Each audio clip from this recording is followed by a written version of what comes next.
Once again, here I am giving free game.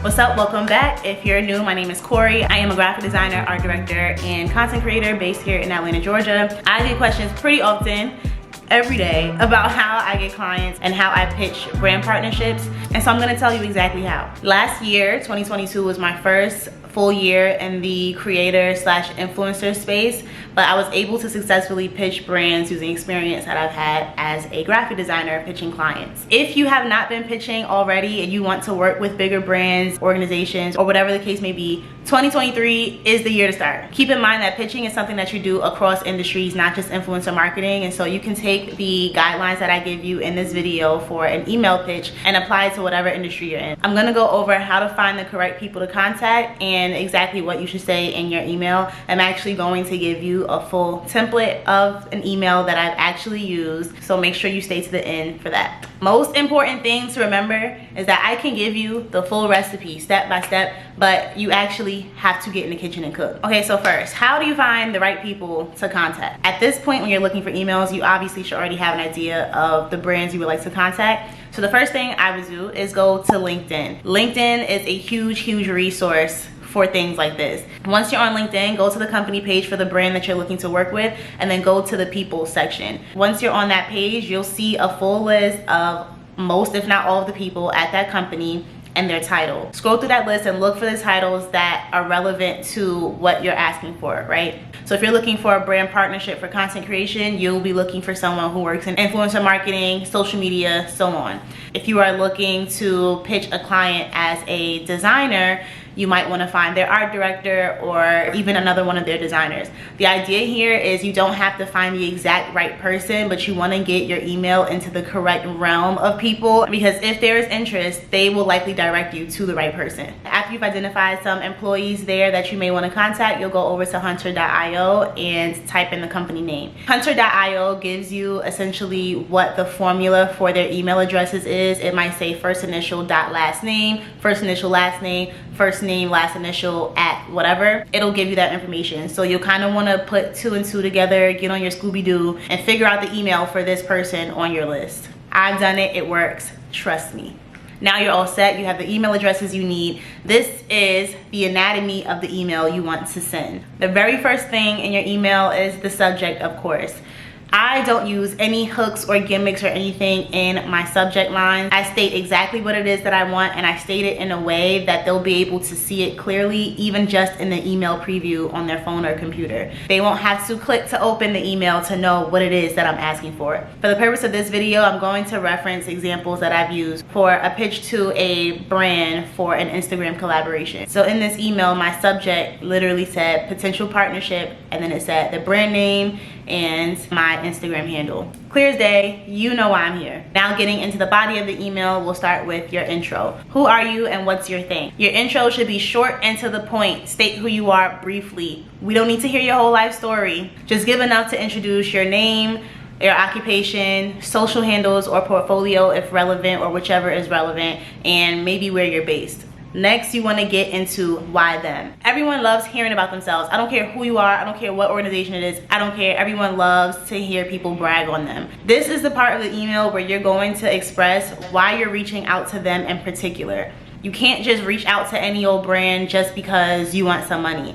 You need to draw a personal connection between yourself and that brand. What relationship do you have with this company? Make it personal. Oh my god, I love this brand so much. I use it every day. It's helped me X, Y, Z. But don't be corny, draw a line somewhere. A bonus tip here would be to include any work that you have previously completed with them in mind, or anything that you have done that might be super relevant to them. This would be good to share to kind of show that either you have already started creating for them, or you understand enough about them to identify that this thing you've done before would also work well for them. If you are a content creator and you've already been sharing this one particular product on your social media platform, share it, obviously. The next part of your email will be the ask. repeat what you're asking for. It's already in the subject, but repeat it explicitly here again. Next, and probably the most important, this is the why you, which is where you actually pitch yourself. State your credentials. Why would this brand benefit from collaborating with you? What are the direct connections between what you provide and what they need? How are you possibly filling a void for them? For my content creators, who is in your audience and why does it make sense for them? Next, you want to wrap this email up with a TLDR. State in one sentence kind of the summary of your entire email in case your recipient is a skimmer. I'm a skimmer, so it's helpful when I can read the first and last sentence of an email and get the gist. It might pique my interest, and then I go into the body of the email. I'm sorry, I admit it. Go ahead and include that TLDR. Lastly, of course, is your signature. Make sure your signature is appropriate for the email you're sending. Sometimes the signature you've been using forever is not the most helpful for this email or optimized for the ask that you have. For example, content creators, you may want to include your media kit in your signature.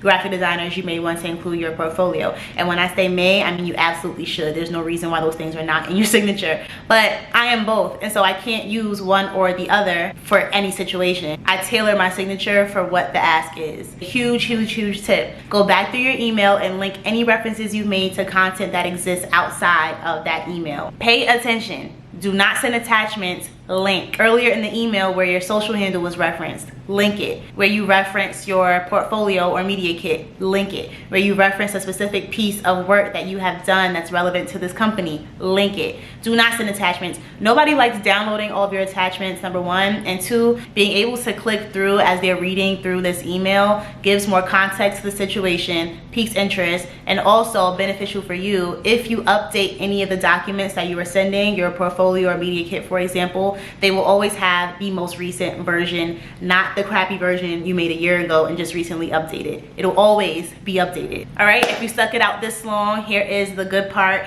This is an exact template that I've used in the past. This one in particular I've used to pitch an Instagram collaboration worth $2,500. This is an exact copy and paste of what I said with certain names and whatnot redacted. I'm gonna pull it up and read it from my phone. Subject was potential partnership, brand name, and hello Corey. Hi, person I want to pay me. I hope this email finds you well. My name is Corey and I'm a multi-hyphenate creator based in Atlanta, Georgia. I am a huge fan of brand and it has helped me so much within the past couple of years. I recently shared this Instagram reel with my audience of X followers. As you may see in the comments, they loved it. What I did here was one, briefly introduce myself. Two, I let them know that I'm a fan of the brand and that I actually use it daily. Three, I've already created content for this brand and was able to link them directly to it. And I let them know the size of my audience and hinted at the amount of engagement that that particular piece of content got. That leads me into my credentials. I am reaching out to inquire about the possibility and or interest in a partnership and what that may look like. My audience is very interested in how I manage my lifestyle as a professional with many hats and many interests. They are made up of a lot of creatives and entrepreneurs like myself who are looking to grow but aren't fully tapped into their own productivity. This shows that I have built a large audience of people who are in this specific niche and looking to learn more about productivity. This brand is a productivity software and again kind of implies the level of interest and engagement that my audience would have with this. My credentials are all there. I have this many followers and look at this engagement, and they keep asking for more because this is something that 90% of them are interested in. Into my TLDR, because it is so highly requested, I would love to continue to share this resource and show the many ways in which brand is my life manager. Looking forward to hearing from you. Talk soon, QB. I always sign up a little talk soon because I know we'll be talking soon. Your email should not be any longer than this. Trust me, this is long enough. I went ahead and put the template in the description for you with some notes in it and some ideas and guidelines on how it can be changed and altered and made unique to you. Do not copy directly off the test. You're gonna have to change some things around. Let me know in the comments if this was helpful at all. I would also love to hear any upcoming plans you have for pitching or obtaining new business. I stated in my 12-week year that I wanted to pitch to 3 brands per week as a tactic to reach a certain income goal. I will let you know how that is going in my 4-week update. As always, thanks for watching and I will catch you in the next one. Bye.